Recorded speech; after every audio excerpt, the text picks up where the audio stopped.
Hello everyone. Just once again welcome in your online class session of the physics. Here I Praveen. So during my previous class, what I have told you. During my previous class, I have told you about the total kinetic energy of a rigid body. Total kinetic energy of a rigid body, which is actually moving on a plane surface. एक plane surface पे कोई body है जो कि VC इसका centre of mass VC के साथ आगे मूव कर रहा है। खुद ये ओमेगा के साथ रोटेट हो रही है और ये इसका पॉइंट ऑफ कांटेक्ट है सरफेस के साथ और ये प्योर रोलिंग में है। किसमें है? प्योर रोलिंग में है। और आपने यहाँ पे जो इसका टोटल काइनेटिक एनर्जी था उस टोटल काइनेटिक एनर्जी को आपने निकाला था K is equal to 1 plus C into half M V C square. तो ये एक्चुअली इसका फॉर्मूला था। यहाँ पे अगर हम c के बारे में बात करें कि c क्या होगा, तो c को जो c है that is the ratio of k square by R square. ये है क्या? ये k square by R square का रेशियो ही आपका क्या है? ये आपका c है, जहाँ पर k क्या होता है? This is k is radius of gyration. ये आपका रेडियस ऑफ जाइरेशन है और आर तो बॉडी का रेडियस है। यहाँ पे अगर आप इसको अगर आप ध्यान से देखो तो ये जो टर्म है half M V C square, ये इसका ट्रांसलेशनल पार्ट है, तो आप इसको के टी लिख सकते हो। तो आप यहाँ पे देखो तो के बराबर आप लिखोगे 1 प्लस सी इंटू क्या लिखोगे? के टी लिखोगे। तो हियर के टी बाई के का जो रेशियो होगा वो हो जाएगा 1/1 प्लस सी। इस बात को हमें हमेशा याद रखना है कि प्योर रोलिंग के केस में जो kT बाई k का रेशियो होता है, मतलब translational divided by total kinetic energy का जो रेशियो होता है वो 1/1 प्लस सी होता है। और यहाँ पे c की वैल्यू को निकालने के लिए k square by R square का रेशियो हम लोग लेते हैं। So on the same way, we can also find out the value of के आर बाई के। हम इसकी वैल्यू को भी निकाल सकते हैं। और आप के आर बाई के की वैल्यू को निकालने के लिए प्लीज आप इस इक्वेशन को थोड़ा सा अरेंज कर दीजिए। तो आपको लिखना है 1 minus K T by K is equal to 1 minus 1/1 plus C. ये आ जाएगा K minus K T by K is equal to 1 plus C minus 1 divided by 1 plus C. 1 ने 1 को निपटाना है और यहाँ पे k माइनस के टी को आप के आर लिख सकते हो, क्योंकि के आर प्लस के टी बराबर क्योंकि k होता है तो आप यहाँ से के आर को लिख सकते हो k माइनस के टी। और ये देखो कि ये इक्वेशन में k माइनस के टी है तो आप इसको के आर लिख दो। के आर बाई के का वैल्यू हो जाएगा c डिवाइडेड बाय 1 प्लस सी। और ये आपका आ गया नेक्स्ट इक्वेशन। तो हमें दो चीजें याद रखनी है। एक तो ये कि के टी बाई के का जो रेशियो होता है वो होता है 1/1 प्लस सी और के आर बाई के का जो रेशियो होता है वो होता है c बाई 1 प्लस सी। अब यहाँ से ये जो आपका फॉर्मूला है के आर बाई के c डिवाइडेड बाई 1 प्लस सी, इस पे जेईई मेंस 2023 में एक सवाल पूछ लिया गया। तो एक बार हम लोग क्वेश्चन को देखते हैं। क्वेश्चन में दिया क्या हुआ है,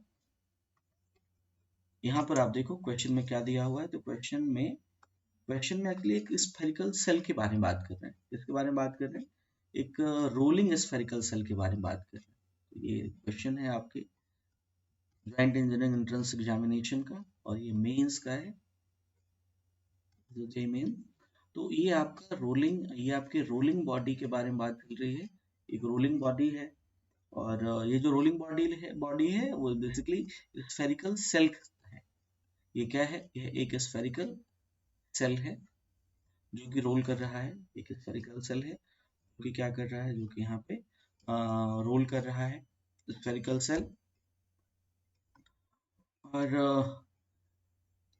इन्होंने दे रखा है कि इसका जो rotational divided by total kinetic energy का रेशियो है वो x/5 के बराबर है, तो आपको x की वैल्यू निकालनी है। x का वैल्यू कि आखिर x कितना होगा, ये तो हमें निकालना है। क्वेश्चन बहुत ही आसान है, इसको बड़े आसानी से बनाया जा सकता है। आपको पता है कि के आर बाई के का जो रेशियो होगा, अभी हमने देखा वो C divided by one plus C के बराबर होगा। तो अगर हमने सी निकाल दिया तो हम के आर बाई के का रेशियो निकाल पाएंगे और वहां से अपनी एक्स की वैल्यू भी आ जाएगी। और सी की वैल्यू जो आती है, मैंने अभी आपको बताया था कि सी इज रेशियो ऑफ के स्क्वायर बाई आर स्क्वायर। जो सी है वो क्या है, के स्क्वायर बाई आर स्क्वायर का क्या है, ये है आपका के स्क्वायर बाई आर स्क्वायर का ही रेशियो क्या है, ये सी के बराबर है। तो फिर से मैं यहाँ लिख देता हूँ, सी क्या है, द रेशियो ऑफ के स्क्वायर बाई आर स्क्वायर, इसका रेशियो है। अब यहाँ से देखो तो ये वैल्यू निकलेगी कैसे, आपको पता है स्फेरिकल सेल के केस में, आपको पता है कि स्फेरिकल सेल के केस में स्फेरिकल सेल के केस में मोमेंट ऑफ इनर्शिया आई का जो वैल्यू आता है वो आता है 2/3 एम स्क्वायर। क्या आता है, 2/3 ये स्क्वायर आता है। और आपको पता है कि आई का जो वैल्यू है वो आप एम के स्क्वायर से भी रिप्रेजेंट कर सकते हो। तो आपने क्या लिखा, आई बराबर 2/3 स्क्वायर एम के स्क्वायर, और अगर आप दोनों इक्वेशंस को ले लो एक साथ, देन यू विल गेट कि 2/3 M R square is equal to M K square. और यहाँ से मास मास कैंसिल हो जाएगा, के स्क्वायर बाई आर स्क्वायर का जो रेशियो आ जाएगा दैट इज 2/3। तो के स्क्वायर बाई आर स्क्वायर का जो रेशियो है वो क्या है आपका 2/3, और यही बेसिकली आपका सी है। सी का वैल्यू कितना आ गया 2/3। हमेशा याद रखो स्फेरिकल सेल के केस में जो सी की वैल्यू आती है वो आता है 2/3। स्फेरिकल केस सेल के केस में के का जो सी का जो वैल्यू आता है वो आता है 2/3। अब आप फटाफट वापस चले आओ अपने इक्वेशंस पे। इक्वेशन है के आर बाई के बराबर C upon C, one plus C, तो सी की जगह we will try to place 2/3, और वन प्लस क्या आ जाएगा 2/3, this is 2/3 divided by, we will rearrange this one, 1 plus 2/3 becomes 5/3, then 3 3 cancel out, this is 2/5। तो आपने देखा कि r by k का आपका जो रेशियो आया है वो 2/5 आया है। और इन्होंने क्या दे रखा है, इन्होंने दे रखा है भाई कि क्या इन्होंने जो के आर बाई के का रेशियो दे रखा है वो दे रखा है x/5।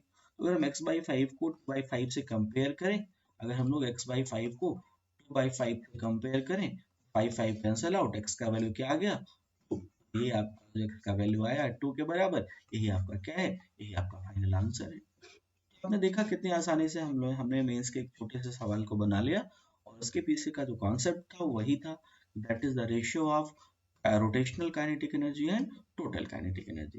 Based on these concepts, there are various numericals that has been asked from 2020 to 2023. Right?